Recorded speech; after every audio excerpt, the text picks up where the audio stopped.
Hello dear students, good morning. कल आप लोग जान चुके थे एपीएस कठुमर की ऑनलाइन क्लास कक्षा 10th विषय विज्ञान में आपका स्वागत है।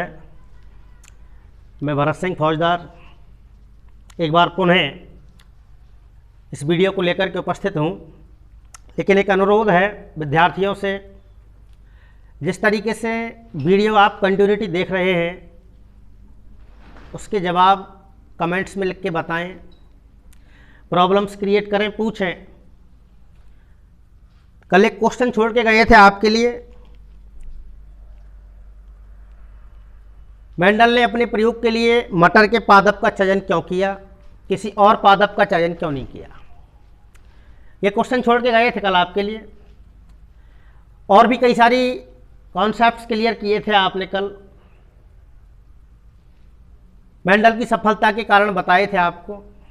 बताया था मेंडल ने एक समय में एक ही लक्षण की वंशागति का अध्ययन किया था, प्रयोगों से प्राप्त परिणामों का गणितीय लेखा जोखा रखा, सांख्यिकीय विश्लेषण किया और मटर के पादप का चयन जो किया था वो सावधानीपूर्वक मेंडल के द्वारा किया गया था। इस वजह से मेंडल अपने प्रयोग में सफल हुए। मेंडल की जीवनी कृतित्व के बारे में बहुत सारी चर्चा की थी आप लोगों से। तो आइए, ये यादें तरोताज़ा हुई आपकी। जैसा कि आपको विदित है, विज्ञान की पाठ्यपुस्तक का अध्याय 3 स्टार्ट किया गया था, जेनेटिक्स। उसका ही ये भाग आज हम पढ़ेंगे कि मेंडल ने अपने प्रयोग के लिए मटर के पौधे का चयन क्यों किया। तो देखिए, बहुत सारे कारण हैं ऐसे। लिख देते हैं, टाइटल बना देते हैं, मेंडलीय प्रयोगों के लिए मेंडलीय प्रयोगों के लिए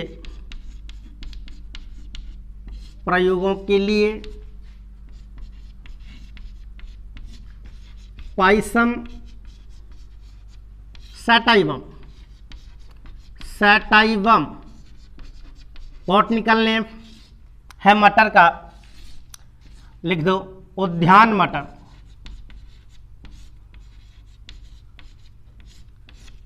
मेंडलीय प्रयोगों के लिए पाइसम सैटाइवम या उद्यान मटर की उपयुक्तता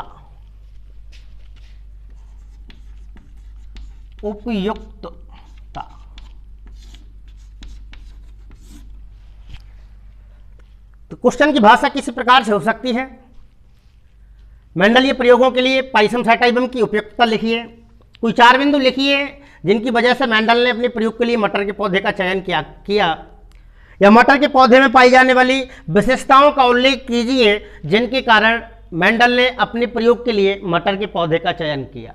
तो आइए बात करते हैं और जवाब देते हैं। पाइसम सैटाइवम मेंडलीय प्रयोगों के लिए काफी उपयुक्त पाया गया। इसके निम्नवत कारण हैं या निम्न विशेषताएं हैं। नंबर 1, पहली विशेषता, मटर का जो पौधा होता है वो एक वर्षीय शाख है, शाखीय पादप है। तो मटर का जो पौधा होता है वो एक वर्षीय होता है, इसलिए एक ही वर्ष में कई संततियां प्राप्त की जा सकती है। मटर का पादप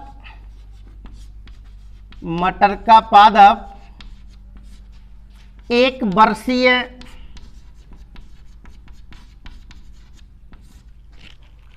होता है, इसलिए एक ही वर्ष में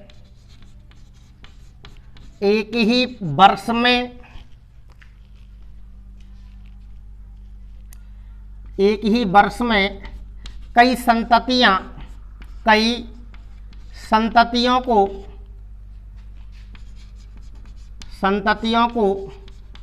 प्राप्त किया जा सकता है।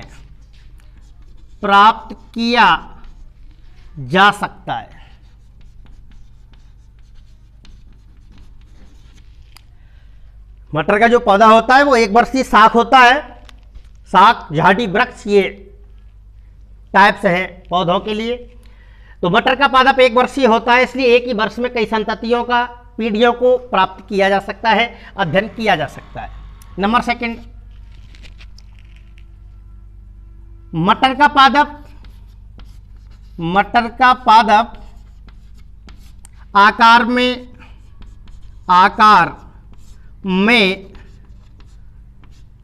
छोटा होने के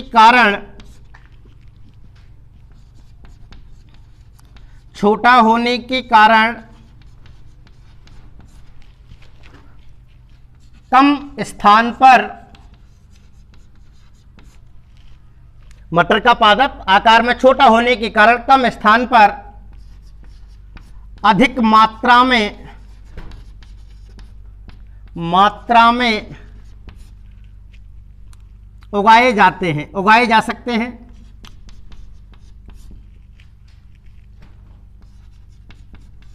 ये भी बेनिफिट ही है। क्यों? क्योंकि अधिक भूमि की आवश्यकता नहीं है, कम भूमि से भी काम चल जाएगा। क्यों? क्योंकि ये आकार इसका कैसा होता है? छोटा होता है। तो छोटे आकार के कारण इसको कम स्थान पर अधिक मात्रा में उगाया जा सकता है। पॉइंट नंबर 3, मटर के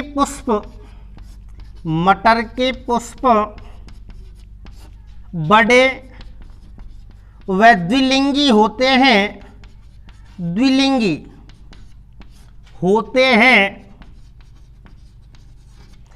पुष्प बड़े भी होते हैं और द्विलिंगी भी होते हैं। देखिए द्विलिंगी से क्या मतलब है?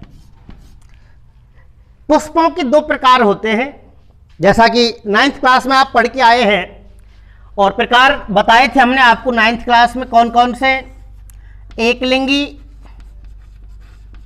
और द्विलिंगी। द्विलिंगी को उभयलिंगी भी कह सकते हो आप, उभयलिंगी।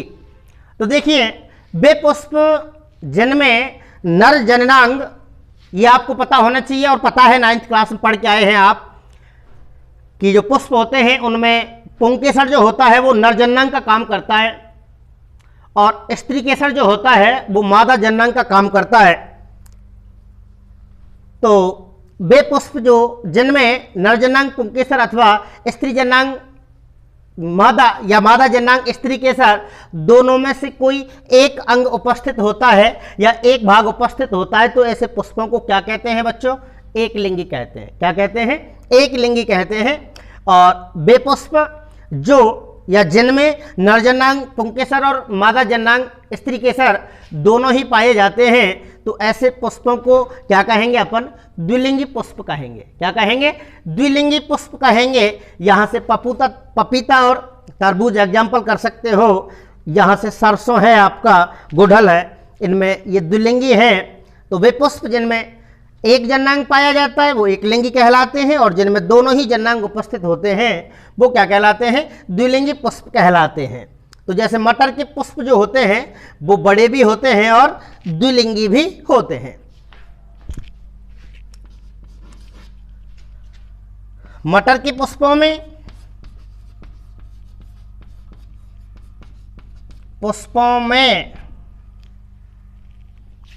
स्वपरागण तो होता ही है, स्वपरागण तो होता ही है। मतलब क्या हुआ स्वपरागण से? देखिए परागण पढ़ा है, 9th क्लास में ही पढ़ के आए हैं, ये चैप्टर पढ़ा था आपने 9th में। परागण पराग कणों का पुष्प की वर्तिकाग्र से उसी पुष्प या उसी जाति के दूसरे पुष्प की वर्तिकाग्र तक पहुंचना क्या कहलाता है? परागण कहलाता है। इस परागण के प्रकार क्या होते हैं? दो, एक स्वपरागण होता है और दूसरे प्रकार को क्या कहते हैं अपन? पर परागण कहते हैं। तो मटर के पुष्पों में स्वपरागण तो होता ही है,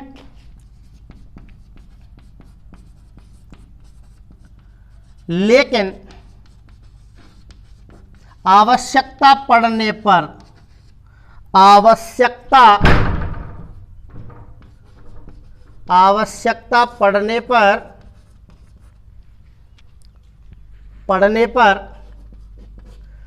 परागण और पर परागण और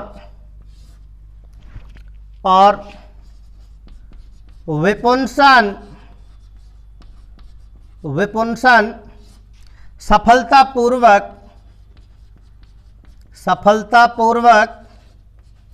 कराए जा सकते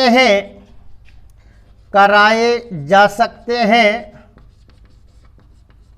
जो कि संकरण की, कल बताया था हमने आपको संकरण, जो कि संकरण की आवश्यक प्रक्रियाएं हैं, संकरण की आवश्यक प्रक्रियाएं हैं। ओके, एक और देखिए इंपॉर्टेंट, ये बिल्कुल बेशकीमती पॉइंट। मटर का जो पौधा होता है उसमें विपर्यासी लक्षणों के बहुत सारे जोड़े पाए जाते हैं। विपर्यासी स्वरूप, इससे क्या तात्पर्य है? जैसे एक लक्षण हुआ लंबाई, लेकिन लंबाई में दो पार्टीशन करे हैं, दो भाग किए लंबाई के भी। लंबाई में एक तो लंबे और एक बौने। भाई बौने भी तो होते हैं लंबाई में, आता है कि नहीं आता है? कुछ की लंबाई क्या होती है अधिक, तो वो लंबे कहलाते हैं, जिनकी लंबाई कम होती है वो क्या है, बौने कहलाएंगे। तो है तो स्वरूप का ही है, लंबाई की लक्षण एक ही हुआ, लेकिन स्वरूप उसके क्या हो गए, दो, एक लंबापन एक बौनापन। इन स्वरूपों को क्या कहते हैं, विपर्यासी स्वरूप कहा जाता है। तो मटर के पौधे में ऐसे कई जोड़ी विपर्यासी लक्षण पाए जाते हैं। मैं बता दूं आपको क्लियर, मटर के पौधे में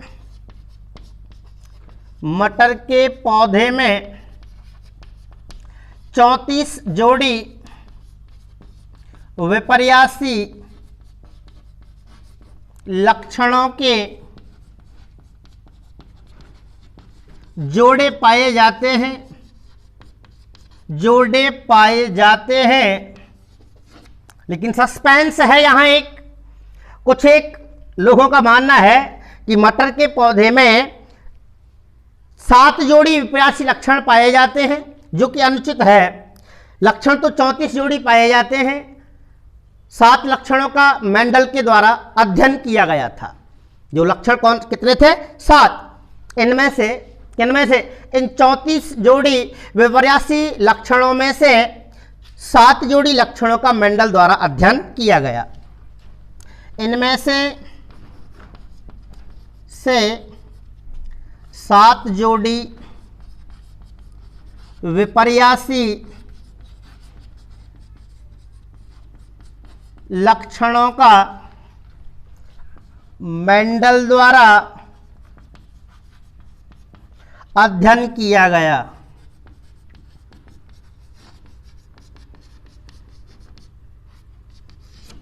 क्लियर है बच्चों? तो ये रहा आपका क्वेश्चन, और क्वेश्चन के अकॉर्डिंग लिया आपने उसका जवाब कि मेंडलीय प्रयोगों के लिए मटर के पौधे की उपयुक्तता क्या थी। मेंडलीय प्रयोग के लिए पाइसम सैटाइवम इतना उपयुक्त क्यों पाया गया। तो उसके अंतर्गत देखा आपने, एक बार रिपीट कर लेते हैं हम भी। निम्न कारणों की वजह से मेंडलीय प्रयोगों के लिए पाइसम सैटाइवम या मटर का पौधा काफ़ी उपयुक्त पाया गया। नंबर 1, मटर का पादप 1 वर्षीय शाक होता है, इसलिए 1 वर्ष में कई संततियों को प्राप्त किया जा सकता है। एक ही वर्ष में कई संततियों को प्राप्त किया जा सकता है। और दूसरा पॉइंट, मटर का पादप आकार में छोटा होने के कारण कम स्थान पर अधिक मात्रा में उगाए जा सकते हैं। मटर के पुष्प बड़े और कैसे होते हैं, द्विलिंगी होते हैं। मटर के पुष्पों में स्वपरागण तो होता ही है, लेकिन आवश्यकता पड़ने पर परपरागण और विपुंसन सफलतापूर्वक कराए जा सकते हैं। और नंबर नेक्स्ट, ये संकरण की आवश्यक प्रक्रियाएं होती हैं। कौन कौन सी? स्वपरागण और वो परपरागण और विपुंसन, ये आवश्यक प्रक्रियाएं होती हैं। और नंबर नेक्स्ट, मटर के पौधे में 34 जोड़ी विपर्यासी लक्षणों के जोड़े पाए जाते हैं। इनमें से 7 जोड़ी विपर्यासी लक्षणों का मेंडल द्वारा अध्ययन किया गया। देखिए 7 लक्षणों में ये प्रमुख थे: पादप की लंबाई, फली की आकृति, परिपक्व फली का रंग, पुष्प की स्थिति। इन सब के ऐसे 7 लक्षण थे। ये आगे नेक्स्ट पढ़ेंगे डिटेल के द्वारा।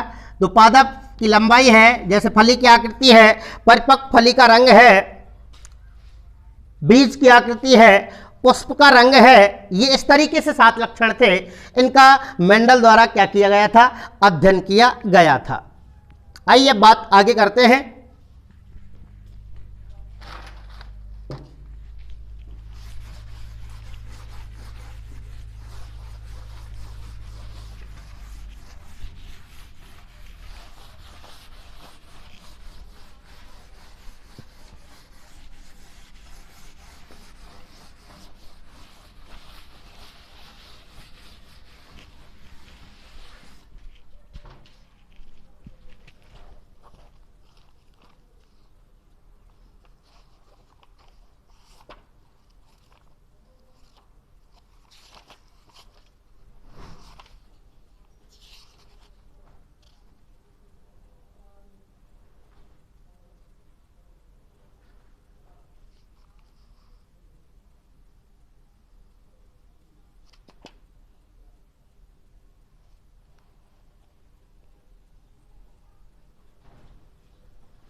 देखिए नेक्स्ट, मेंडलवाद की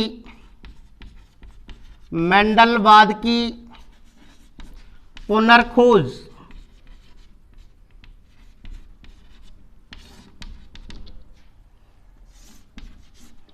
मेंडलवाद की पुनर्खोज, जैसा कि हमने बताया था आपको मेंडलवाद के बारे में कल। मेंडल ने 2 प्रयोग किए थे, एक संकर संकरण प्रयोग, दूसरा था द्विसंकर संकरण प्रयोग। इन दोनों के आधार पर वंशागति के नियमों का प्रतिपादन किया था। इन दोनों नियमों का 3 नियम प्रतिपादित किए थे वंशागति के। इसको मेंडलवाद कहा जाता है और इसी कारण से इन्हें फादर ऑफ जेनेटिक्स या आनुवंशिकी के पितामह के नाम से भी जानते हैं। तो मेंडल की मृत्यु के पश्चात मेंडल द्वारा दिए गए वंशागति के नियम लगभग 35 वर्ष तक उपेक्षित रहे, या फिर यूं कहूं कि 3 अलग अलग देशों के वैज्ञानिक 35 वर्ष पश्चात उन्हीं निष्कर्षों पर पहुंचे जिन पर कि क्या पहले कौन पहुंचा था? मेंडल पहुंचा था। अर्थात मेंडल के नियमों की जो पुनः खोज की गई थी, जिन उद्देश्यों पर वो वैज्ञानिक पहुंचे थे, वो 3 अलग अलग देशों के वैज्ञानिक थे। उन तीनों वैज्ञानिकों को मेंडलवाद के पुनर्खोजकर्ता कहा जाता है। बिल्कुल 3 नंबर में 3 बात पूछ सकता है, तीनों साइंटिस्ट आपको यहां से याद होने चाहिए। तो देखिए वो कौन कौन थे।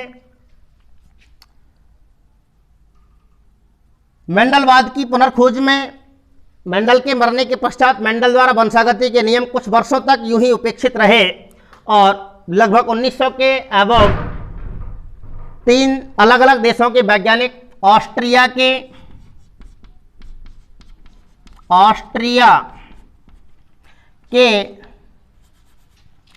एरिक वॉन शेरमक,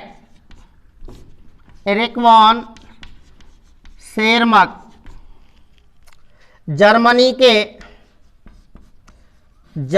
के कार्ल कारेंस और हॉलैंड ह्यूगो डी ब्रीज, ये 3 वैज्ञानिक थे। ऑस्ट्रिया के एरिक वॉन शेरमक, जर्मनी के कार्ल कारेंस और हॉलैंड के ह्यूगो डी ब्रीज।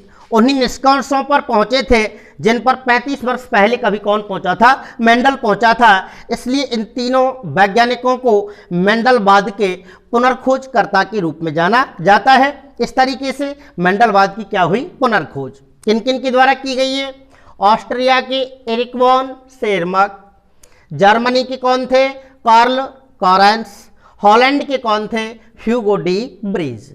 इन तीनों वैज्ञानिकों को क्या कहते हैं, मेंडलवाद के पुनर्खोजकर्ता कहा जाता है। ओके, चलिए आगे देखते हैं।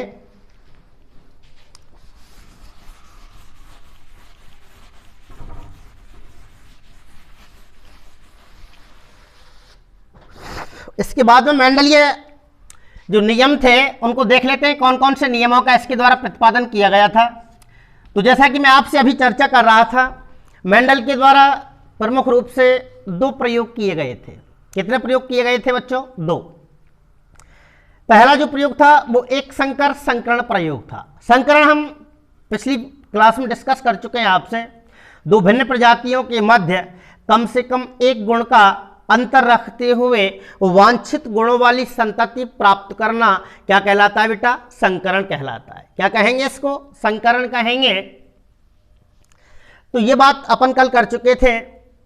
इन संकरण प्रयोगों पर वंशागति के जो नियम थे वो आधारित हैं। मेंडल द्वारा वंशागति के 3 नियमों का प्रतिपादन किया गया जो कि निम्नानुसार हैं। देखिए कौन कौन से हैं वो। नंबर 1, प्रभाविता का नियम।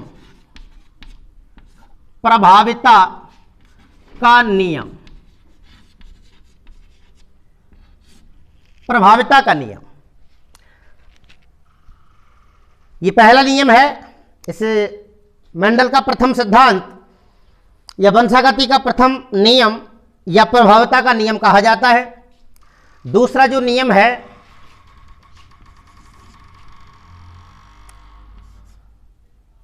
पृथक्करण का नियम।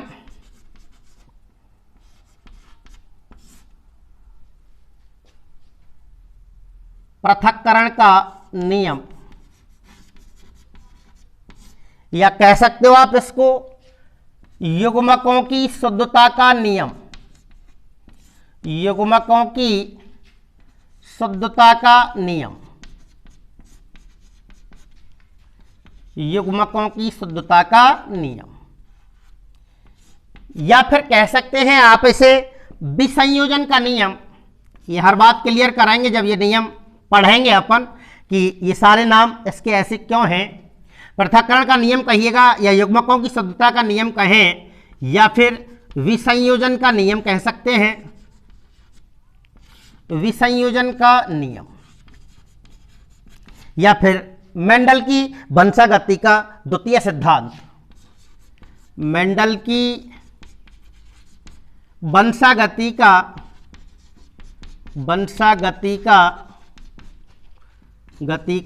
द्वितीय सिद्धांत।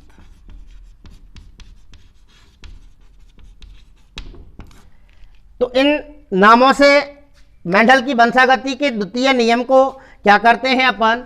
संबोधित करते हैं, जानते हैं। और मेंडल की वंशागति का जो तीसरा नियम है उसको कहते हैं, एक सेकेंड, उसको क्या कहते हैं बेटा? स्वतंत्र अपव्यूहन का नियम। स्वतंत्र अपव्यूहन का नियम या वंशागति का तृतीय सिद्धांत। मेंडल की वंशागति का तृतीय सिद्धांत। तो इस प्रकार ग्रेगर जॉन मेंडल के द्वारा वंशागति के 3 नियमों का प्रतिपादन किया गया, 3 सिद्धांतों को दिया गया। जैसा कि मैं थोड़ी देर पहले आपसे जिक्र कर रहा था कि मेंडल द्वारा 2 प्रयोग किए गए थे। एक संकर संकरण प्रयोग किया गया, दूसरा जो प्रयोग किया गया वो था द्विसंकर संकरण प्रयोग। प्रथम जो 2 नियम हैं ये प्रभाविता का नियम और पृथक्करण का नियम, जिसे युग्मकों की शुद्धता का नियम या विसंयोजन का नियम या मेंडल की वंशागति का द्वितीय सिद्धांत भी कहते हैं। और तीसरा है स्वतंत्र अभ्यूहन का नियम या वंशागति का तृतीय सिद्धांत। तो ये जो दो नियम हैं ये तो एक संकर संकरण प्रयोग के परिणामों पर आधारित है। जो पहला प्रयोग है ना मेंडल का एक संकर संकरण प्रयोग, उसके परिणामों पर ये क्या होते हैं, आधारित है। प्रथम दो नियम प्रभाविता का नियम और पृथक्करण का नियम, जबकि वंशागति का जो तृतीय सिद्धांत है ये द्विसंकर संकरण प्रयोग के परिणामों पर क्या है, आधारित है। पहले दो नियम जो आधारित हैं, जिनका जो बेस है वो एक संकर संकरण प्रयोग के परिणामों पर आधारित है, और तीसरा जो नियम है वो द्विसंकर संकरण प्रयोग के परिणामों पर क्या है, आधारित है। इसके बाद हम देखिए इन नियमों को पढ़ने के लिए, अच्छे से समझने के लिए आनुवंशिक शब्दावली की आवश्यकता है। तो कुछ एक कॉन्सेप्ट्स, कुछ छोटी छोटी डेफिनेशंस यहाँ पढ़नी है अपन को, जो कि इसकी पारिभाषिक शब्दावली कहलाएगी आनुवंशिकी के लिए। तो आइए वो देखते हैं कौन कौन सी डेफिनेशंस आपको यहाँ से देखनी है।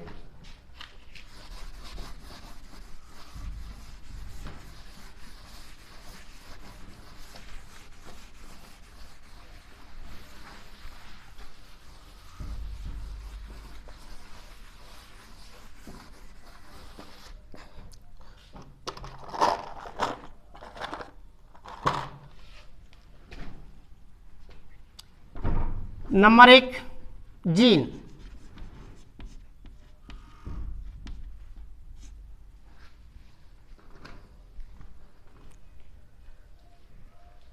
जीन से क्या मतलब है, जैसा कि पहले डिस्कस कर चुके हैं आप जीन। इस पाठ को स्टार्ट ही जीन से किया गया था, पता होना चाहिए आपको, याद होनी चाहिए। जहां प्रथम पंक्ति यहां आई थी जेनेटिक्स इस पाठ का नाम था, बताया था जेनेटिक्स शब्द की उत्पत्ति ग्रीक भाषा के कौन से शब्द से हुई है, जीन शब्द से हुई है। तो ये पहले से ही आपके समझ में बिल्कुल आ जानी चाहिए बात। तो एक लक्षण को नियंत्रित करने वाली जो आनुवंशिक इकाई होती है उसको क्या कहते हैं, जीन कहते हैं। क्या कहते हैं, जीन। मेंडल के जमाने में जीन नहीं थे, कारक थे।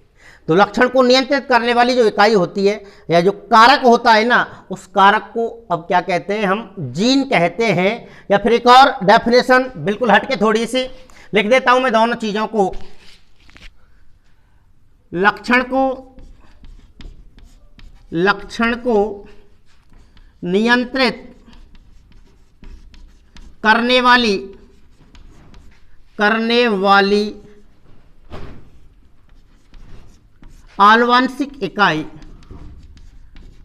आनुवंशिक इकाई को क्या कहते हैं, जीन कहते हैं।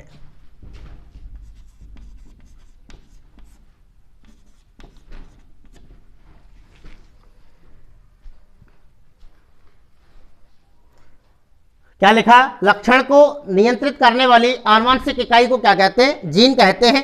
या फिर आप बिल्कुल ये परिभाषा याद रख सकते हैं,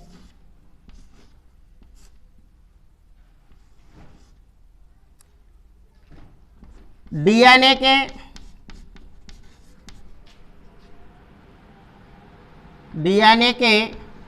ये डीएनए क्या चीज है, न्यूक्लिक अम्ल का प्रकार है। ये दो प्रकार के होते हैं न्यूक्लिक अम्ल, एक डीएनए होता है, एक आरएनए होता है। डीएनए का मीन्स है deoxyribose nucleic acid, deoxyribose nucleic acid या डीऑक्सीराइबोज न्यूक्लिक अम्ल। और दूसरा होता है आरएनए। क्या होता है, आरएनए। आरएनए से मतलब क्या हुआ, राइबोज न्यूक्लिक अम्ल। क्या हुआ, राइबोज न्यूक्लिक अम्ल। तो ये भी याद रख सकते हैं। डीएनए के क्रियात्मक खंड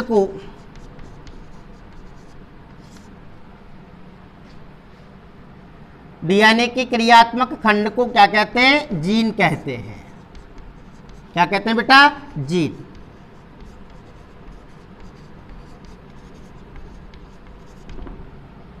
लक्षण को नियंत्रित करने वाली जो इकाई होती है उसको क्या कहते हैं, जीन कहते हैं। या फिर आप ऐसे भी याद रख सकते हैं कि डीएनए के क्रियात्मक खंड को क्या कहते हैं बेटा? जीन कहते हैं। क्या कहते हैं? जीन कहते हैं। दूसरी डेफिनेशन है आपकी युग्म विकल्पी।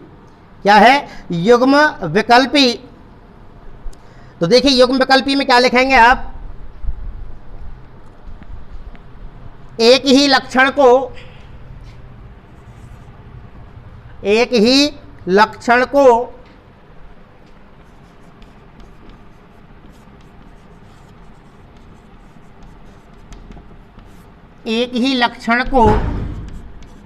एक ही लक्षण को नियंत्रित करने वाले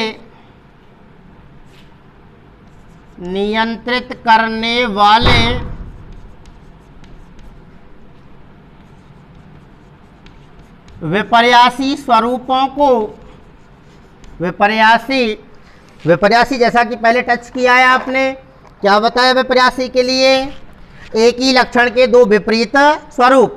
जैसे लंबाई के दो स्वरूप कौन से होंगे? लंबापन और बौनापन।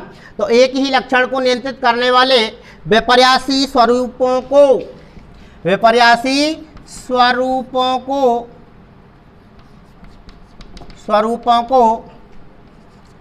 युग्म विकल्पी कहते हैं। क्या कहते हैं? युग्म विकल्पी कहते हैं। Number next, समयुग्मजी।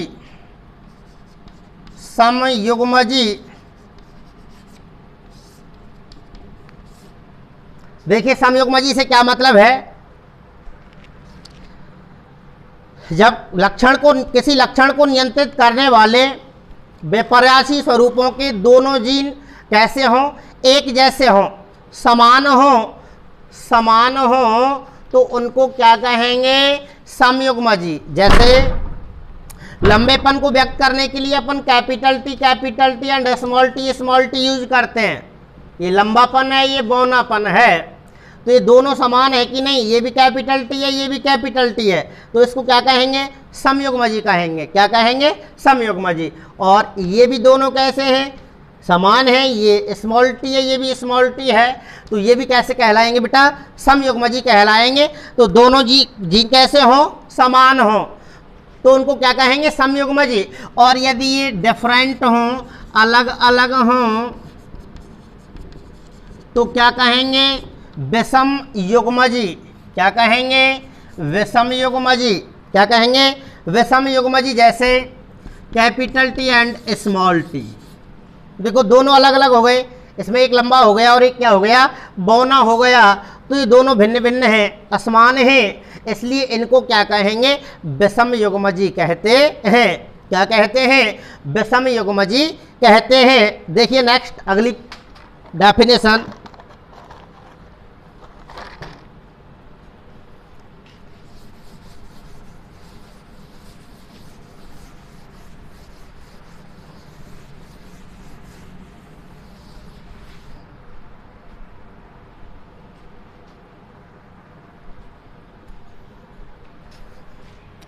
नेक्स्ट है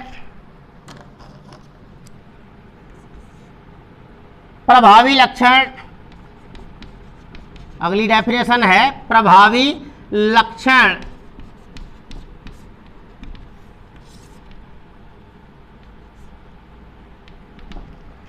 ये लक्षण दो पढ़ेंगे आप यहां से। एक पढ़ेंगे कौन सा? प्रभावी लक्षण, और एक पढ़ेंगे कौन सा? अप्रभावी लक्षण। प्रभावी लक्षण और अप्रभावी लक्षण। दूसरा है अप्रभावी लक्षण।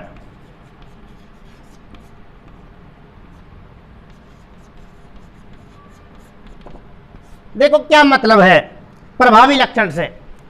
दरअसल प्रकट होने वाले लक्षण को, जो लक्षण क्या होता है? प्रकट होता है।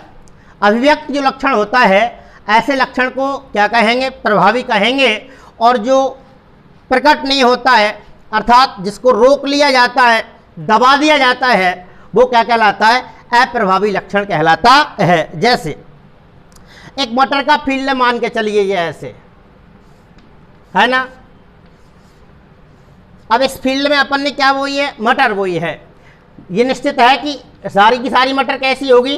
एक ही किस्म की होगी कि नहीं होगी भाई, एक ही तरह का बीज डाला है कि नहीं डाला है अपन ने, है ना। अब जैसे तो ये जरूरी नहीं है कि मटर के सभी पौधे कैसे हों, लंबे हों। कुछ पौधे कैसे होंगे बेटा, बौने भी होंगे कि नहीं होंगे, और कुछ कैसे होंगे, लंबे। तो देखिए इस तरीके की ये क्रॉप फसल अपन को क्या हुई, इसकी प्राप्त हुई। अब हम यहां से जब इसको बाहर से देखेंगे,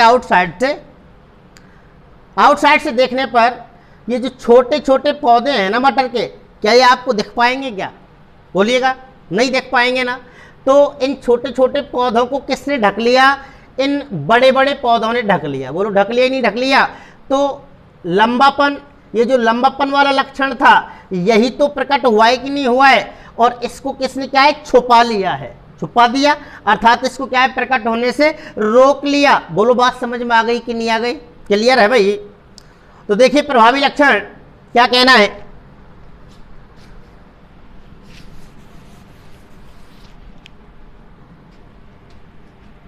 F1 पीढ़ी में प्रकट होने वाले, F1 पीढ़ी में प्रकट होने वाले लक्षण को, F1 पीढ़ी में प्रकट होने वाले लक्षण को प्रभावी लक्षण कहते हैं। क्या कहते हैं, प्रभावी लक्षण कहते हैं। इसे सदैव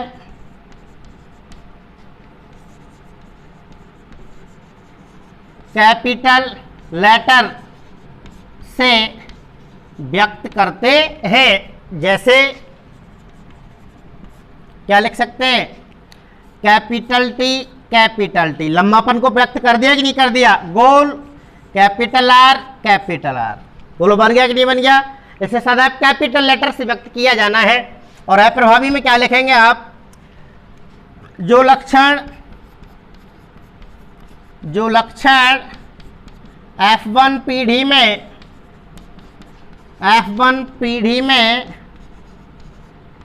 प्रकट नहीं होता है,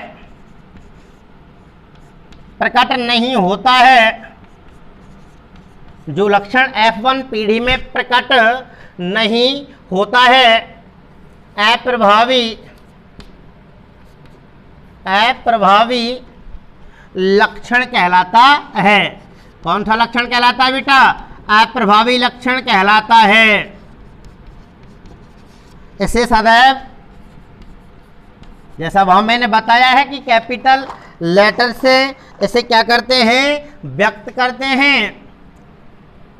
और इसको कैसे लेटर से व्यक्त करेंगे, स्मॉल लेटर से। इसे स्मॉल लेटर से क्या करते हैं, व्यक्त करते हैं। जैसे small T and small T. ये गोल बीज है, झुर्रीदार बीज को यदि व्यक्त करें तो अपन कैसे व्यक्त कर सकते हैं, small R and small R. बोलो हो गया कि नहीं हो गया। तो ये स्मॉल लेटर बना दिए, नहीं बना दिए मैंने। तो ये सदैव छोटे अक्षर से व्यक्त करते हैं, और इनको सदैव अपन कौन से लेटर से व्यक्त करते हैं, कैपिटल लेटर से या बड़े अक्षर से क्या करते हैं, व्यक्त करते हैं। क्लियर है concept. Okay, thank you all watching this video.